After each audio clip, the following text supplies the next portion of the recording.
사랑과 전쟁이라는 제목으로 하나님 말씀을 증거하겠습니다. KBS 텔레비에서 1999년 10월부터 2009년 4월까지 일기로 방영된 프로그램이 있습니다. 그러다가 다시 부활하여 2011년 11월부터 2014년 8월까지 방영된 프로그램이 있습니다. 이 프로그램은 무엇일까요?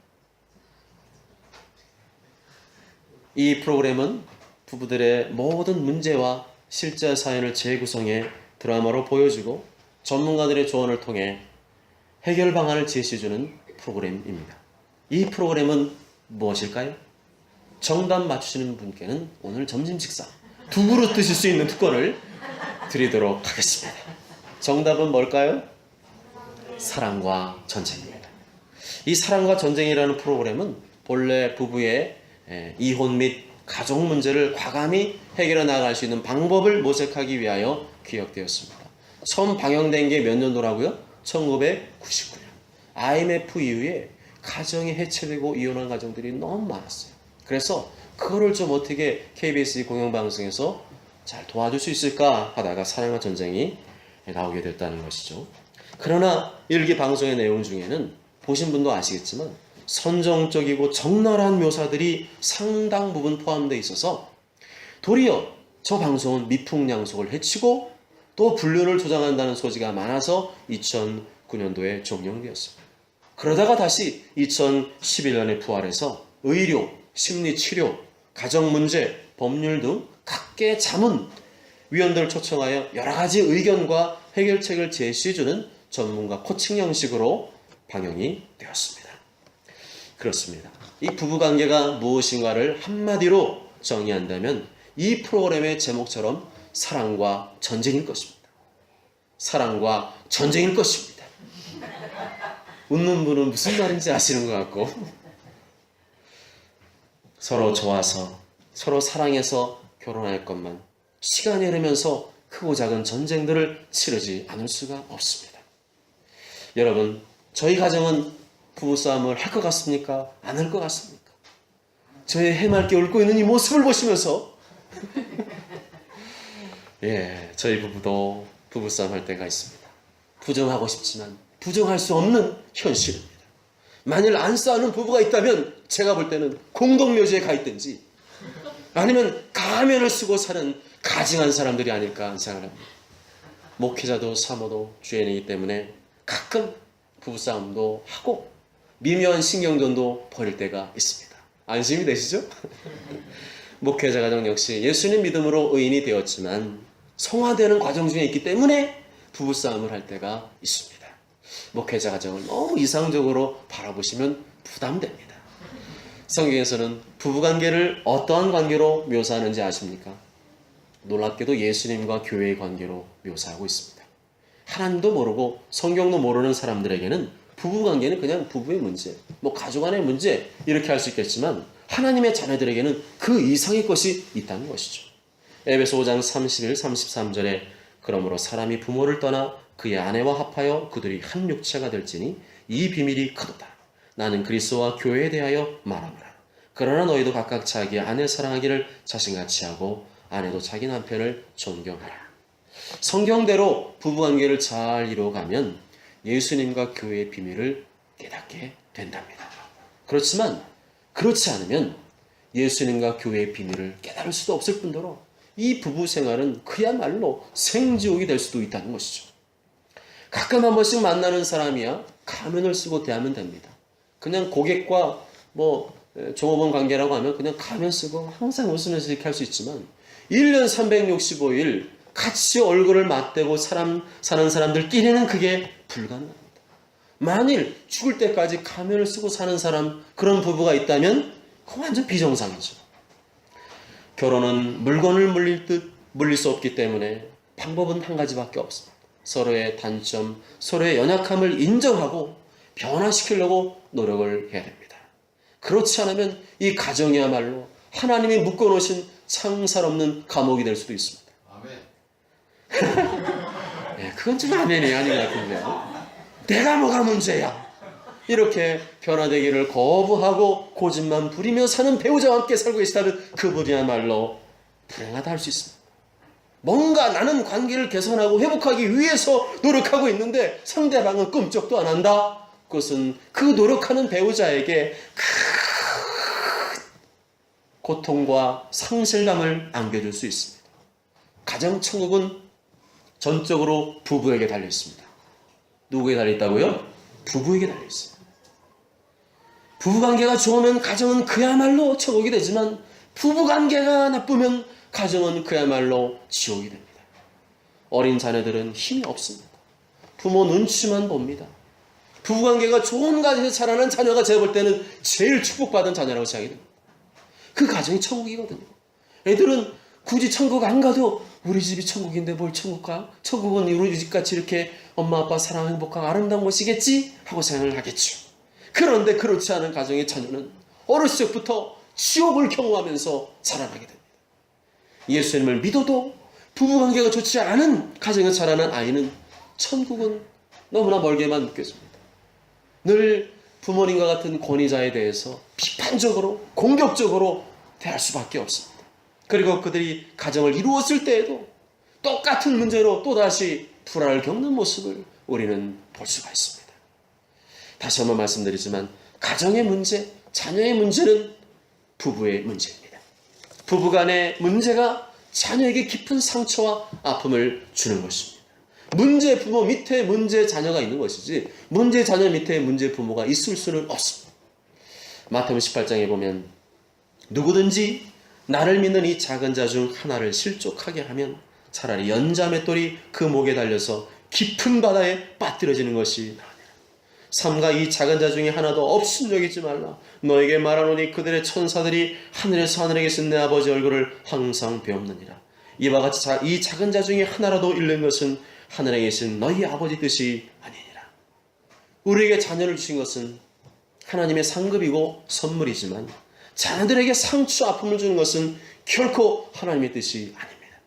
부모는 자녀들을 하나님의 말씀과 십자가의 사랑으로 키워야 할 의무가 있습니다. 그런데 내가 지금 얼마나 그렇게 하고 있느냐 하는 것을 뭘 보면 알 수 있을까요? 부부관계를 통해서 알 수 있습니다. 부부관계가 좋으면 자녀들은 천국을 경험하는 것이고 부부관계가 안 좋으면 자녀들 지옥을 경험하는 것이라고 말씀드리지 않았습니까? 부부관계는 엉망인데 자녀에게 아무리 좋은 교육 시켜주고 좋은 거 사다 준다고 해도 자녀는 행복하지 않습니다. 여러분도 공감하지 않으십니까? 우리 부모님 맨날 치고받고 싸우는데 맨날 삿대질하고 싸우는데 부모님이 뭐 맛있는 거 해주고 좋은 거 해줘요. 그게 행복하던가요? 안 행복하잖아요. 자녀는 좋은 교육, 좋은 물건보다도 부모님이 서로 사랑하는 모습을 보길 원합니다. 성탄절 되었다고 자녀들에게 비싼 선물 사주려고 하지 마시고 정말 부부가 서로 사랑하고 아껴주는 모습, 화목하고 행복한 모습을 보여준다면 그것보다 더 훌륭한 선물은 없는 줄 믿습니다. 이러한 부모님의 정말 예수님 닮은 모습을 보며 자라는 자녀들은 정서적으로 안정이 되어 있습니다. 마음에 자신감이 있고 긍정적인 자아상이 있기 때문에 사회에서 영향력을 발휘하게 됩니다. 그런데 이것이 가정에서 채워지지 않으면 자꾸만 밖으로 돌게 됩니다. 밖으로 헛돌다가 좋은 일 하는 게 아니라 사고치고 경찰서에서 돌아오는 일이 생길 수도 있습니다. 사실은 자녀들이 보복하는 거예요. 자녀들이 복수하는 거예요. 맨날 엄마가 원하는 거, 아빠가 원하는 거 내가 지금까지 해왔는데 이제 사춘기 되니까 난 이제는 그렇게 못하겠어요. 내가 원하는 건 그게 아니라 우리 가정이 행복하기를 원하는 거예요.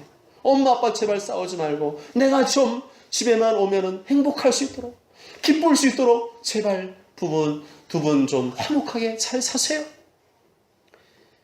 그렇게 사고치고 보복하더라도 그 자녀들의 마음은 우리 부모님, 우리 가정이 행복하기를 원하고 있습니다. 그러면 이렇게 부부관계를 원만하고 아름답게 갖고 가는 원리가 무엇일까요?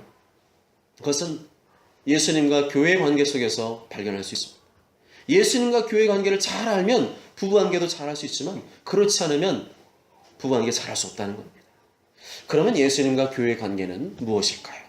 에베소 5장 23절 25절에 보면 이는 남편이 아내의 머리됨이 그리스도께서 교회의 머리됨과 같음이니 그가 바로 몸의 구주시니라 말씀합니다.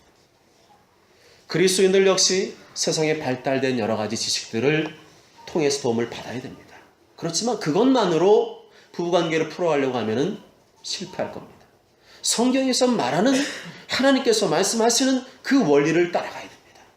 첫째는 예수님과 교회가 한 몸이듯이 남편과 아내도 한 몸이라는 원리입니다. 아멘? 예수님과 교회를 찢을 수 있습니까?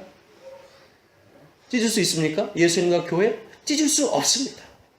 똑같은 원리가 뭐라는 거예요? 남편과 아내 관계라. 남편과 아내를 찢을 수 있습니까? 못 찢습니다.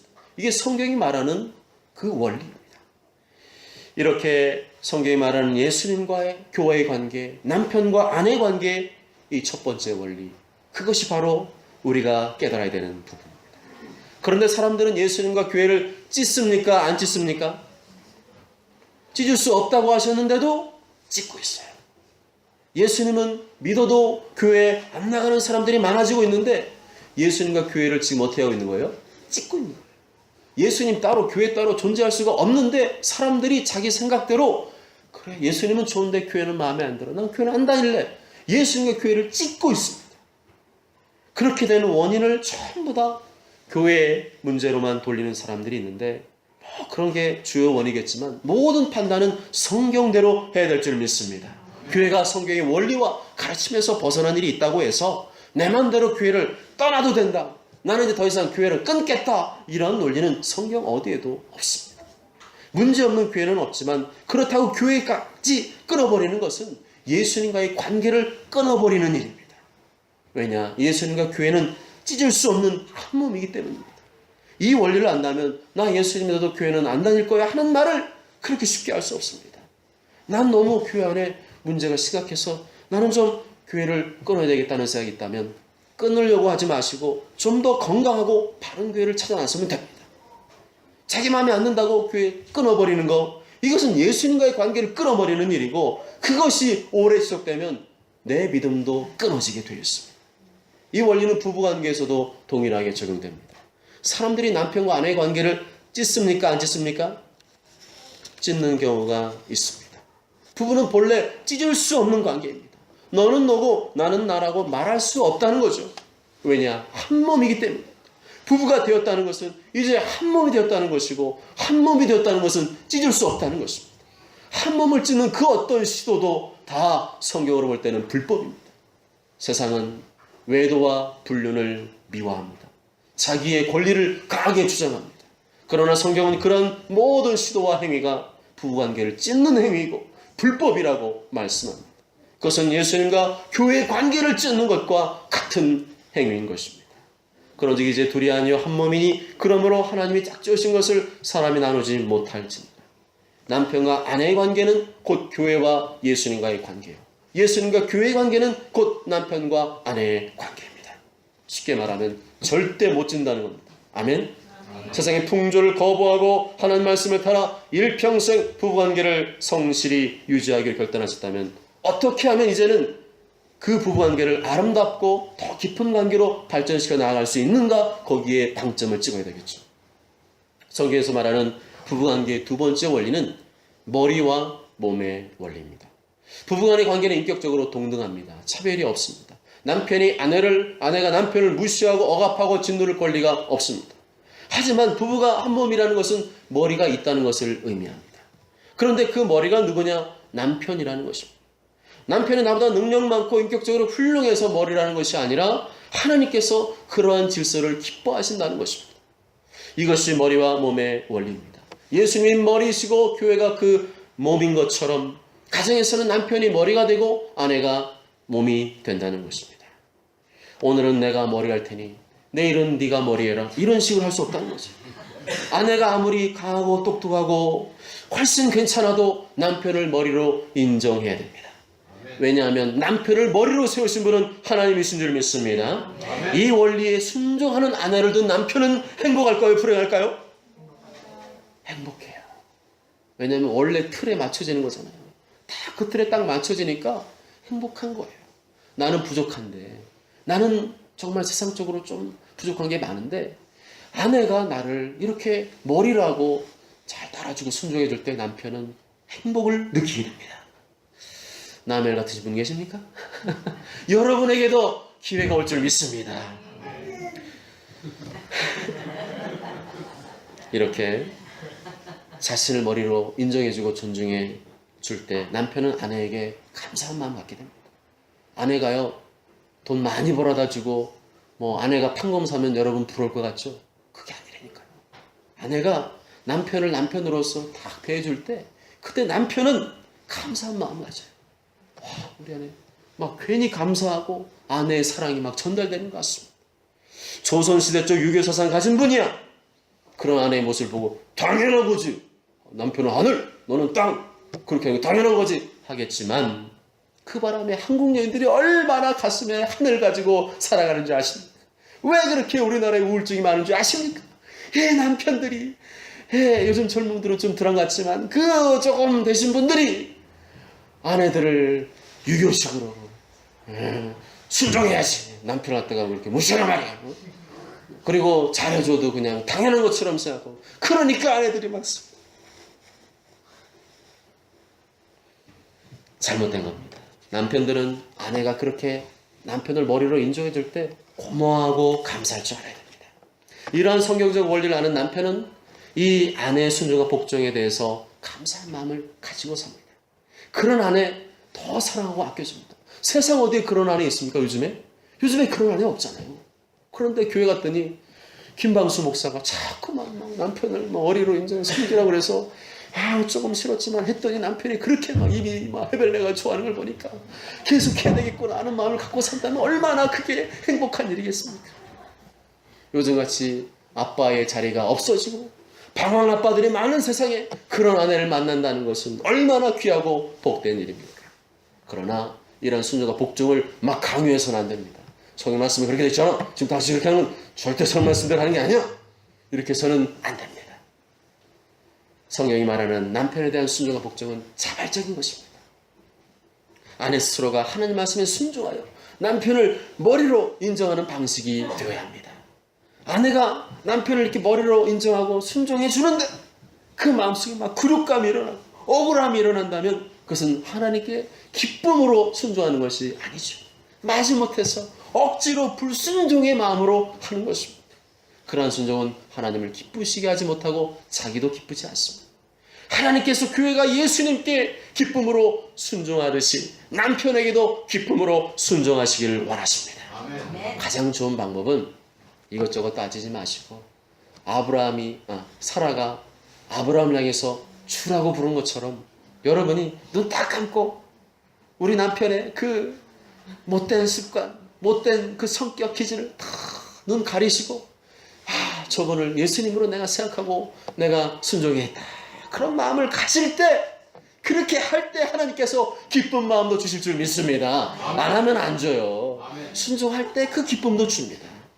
반대로 남편은 아내를 내 몸처럼 아끼고 사랑해야 합니다. 아멘. 줄어든대요. 아내는 내 몸입니다. 내 분신입니다. 아내와 남편은 결혼해서 한 몸이 되었습니다. 일심동체가 되었습니다. 따라서 아내를 무시하고 아내를 깔보는 것은 자기 자신을 깔보고 무시하는 겁니다. 아내에게 폭언을 하고 폭력을 행사하는 것은 자기 자신에게 폭언을 하고 폭력을 행사하는 것과 똑같습니다. 예수님께서 교회를 아끼고 사랑하듯 남편은 아내를 아끼고 사랑해야 합니다. 억지로 마지못해서 사랑하는 척하는 것이 아니라 사랑했다고 하면서 1분도 안 돼서 또 싸우고 그러시면 안 되고 사랑한다 그러면 하루는 가야 되지 않겠습니까? 그렇게 예수님께서 교회를 위해 기쁜 마음으로 자기 목숨을 내주신 것처럼 기쁜 마음으로 아내를 아끼고 사랑해야 합니다. 아내는 연약한 그릇입니다. 여러분 눈에 볼 때는 우리 아내는 절대 연약하지 않아요. 몰라서 그런 소리 하죠. 아무리 성격이 강하고 목소리가 크고 찌르보는 눈빛이 무서워도 아내는 여전히 연약한 그릇입니다. 지혜로운 아내는 남편에게 강한 모습을 보이는 아내가 아니라 연약한 모습을 보이는 아내입니다. 피도 눈물도 없이 화만 내는 아내를 보면 남편들은 공포와 두려움에 떨게 됩니다. 그렇게 남편을 대하는 아내는 지혜롭지 못한 아내입니다. 남편도 인간이기 때문에 연약한 아내의 모습을 보면 마음이 흔들립니다. 도와주고 싶고 미안한 마음이 생깁니다. 그래서 아내의 최대의 무기는 눈물입니다. 남편들은 아내의 눈물 앞에 녹아지고 무너집니다. 아내가 밥하고 빨래하고 아기 키우는 일 쉬운 일 같아 보입니까? 실제로 해본 사람은 그런 소리를 못합니다. 하루만이라도 꼬박 아내 없이 아기 들쳐업고 가정일을 해보십시오. 얼마나 힘든지 바로 알 수 있습니다. 게다가 아내는 남편보다 연약한 육신을 가지고 있어요. 남편이 그 힘든 걸 느낀다면 아내는 나보다 몇 배나 더, 한 10배는 더 힘들다고 느끼고 있는 것입니다. 아기를 안고 다녀보신 일 있으시죠? 여러분 얼마나 아기를 안고 다녀보셨습니까? 저는 30분 하니까 허리가 끊어질 것 같더라고요. 그런데 아내들은 하루 종일 여기저기 버스도 타고 택시도 타고 시장 마트도 가고 큰 길을 갖다가 안고서 하루 종일 다닙니다. 그 고통, 허리가 끊어지는 그 고통을 여러분은 아십니까? 다른 엄마들 다 그래. 왜 당신만 유별나게 그래? 이런 말은 너 나랑 전쟁하자는 거예요. 절대 그런 말 하시면 안 됩니다. 다른 여자 힘든 건 힘든 거, 내 아내가 힘든 거 거기에 주목하십시오. 아멘. 다른 아내 힘든 거는 몰라요. 그럼 그 남편이 알아서 할 문제고, 우리 아내가 힘들다 그러면 우리 아내가 힘든 거예요. 그럴 때 남편이 수고 많아, 힘들지. 젖은 손이 애처로워. 손을 잡아주면서 고생 많아 하면 아내에게 큰 위로가 될 줄 믿습니다. 아내를 위해 뭘 도와주는 것도 중요합니다. 그렇지만 그 수고를 알아주는 남자, 그 남자가 진짜 멋진 남자예요. 아내가 설거지하고 밥하고 뭐 빨래하고 맨날 하잖아요. 그러니까 뭐 당연히 할 거지. 나는 그냥 개 고양이 똥만 치우면 되지 뭐. 그런 게 아니라 그 힘든 일이에요. 그걸 매일마다 반복하고 여러분한테 그 한 달만 삼시세끼 메뉴 골라서 식사 준비해보라고 해보십시오. 그게 얼마나 큰 고통인 줄 아십니까? 그것에 대해서 알아주고 감사하는 남편, 그 모습을 통해 아내는 사랑을 느낍니다. 그렇죠? 남편 여러분, 아내를 보호하는 것은 자신을 보호하는 것이고 아내를 사랑하는 것은 자신을 사랑하는 것임을 잊지 마십시오. 그런데 이 남편과 아내의 관계, 예수님과 교회의 관계를 문학적으로 표현한 성경이 뭐냐? 바로 아가서입니다. 아가서에 등장하는 사랑의 구애, 사랑의 표현은 모두 다 예수님과 교회 혹은 남편과 아내의 관계를 묘사하고 있는 것입니다. 특히 아가서를 예수님과 교회의 관계, 예수님과 그리스도의 관계로 이해하고 해석하는 것은 우리 신앙생활에 매우 유익합니다. 신앙생활을 오래 할수록 우리가 자칫 놓치기 쉬운 것이 뭐냐? 어떤 종교 행위로 내가 다 하고 있다고 착각을 하는 것입니다. 그런데 본질적으로 신앙생활은 예수님과의 관계임을 깨닫게 해주는 성경이 뭐냐? 바로 아가서입니다. 오늘 말씀 보면 신앙생활은 예수님과의 사랑임을 묘사함과 동시에 그것을 깨는 자와의 전쟁이 있음을 묘사하고 있습니다. 신앙생활은 하나님의 은혜와 사랑을 누리는 생활인 동시에 그것을 시기하며 회방하는 악한 세력과의 전쟁이라는 것입니다. 8절 9절 함께 읽어보실까요? 8절 9절 시작.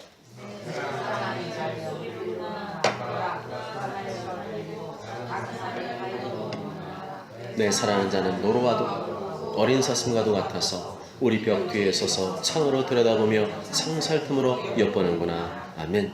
신부는 신랑이 자신의 이름을 부르며 저 산을 넘고 달려오는 모습을 봅니다. 여보, 나 왔어. 신랑이 신부를 만나기 위해 슬슬 걸어오는 것이 아니라 막 달려옵니다. 그런데 그 모습이 어떻다고요? 노루와 같이 깡총깡총 뛰면서 오는 그 모습과 같다는 겁니다. 신부는 저 멀리서도 사랑하는 신랑의 목소리를 알아듣고 가슴이 뜁니다.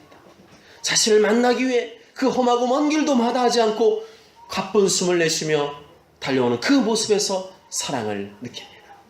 신랑은 예수님을 상징합니다. 신부는 교회를 상징합니다.